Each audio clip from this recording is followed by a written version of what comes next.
Il faut retenir deux choses, c'est-à-dire que l'évaluation environnementale et sociale, c'est une conditionnalité de la réussite d'un projet.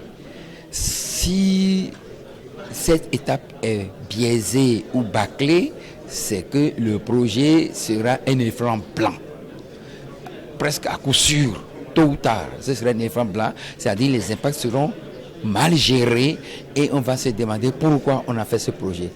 La deuxième chose, ce sont les contraintes internes à chaque État. Comment financer les frais de déplacement ou de réinstallation. Lorsque les personnes qui sont atteintes par le projet doivent être dédommagées, comment est-ce que cela va être financé? Généralement, les États mettent ça sur le dos de leur propre budget et ils n'arrivent pas à mettre ces fonds-là sous séquestre quelque part et ça risque, et ça fait souvent que les projets traînent. Il y a aussi la question des normes, comment évaluer un bien qui a appartenu à plusieurs générations et qui appartiendra encore à d'autres générations pendant longtemps. Comment est-ce qu'on peut évaluer ça en un clin d'œil comme ça et dire mais voilà, votre terrain coûte 100 francs le mètre carré alors que c'est pour des générations futures. Dans les générations futures, ça va coûter combien? Qu'est-ce que les générations futures là vont pouvoir en récolter? Ce sont autant de questions que ce colloque a permis quand même d'aborder pour faire avancer le débat.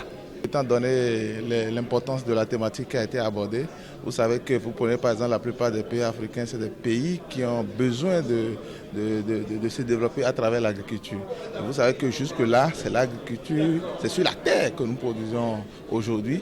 Et donc, pour avoir parlé des questions foncières ici, dans le contexte de l'évaluation environnementale, je crois que les connaissances qui ont été reçues et acquises ici vont permettre d'améliorer les performances et les résultats en termes de booster l'économie du pays, etc.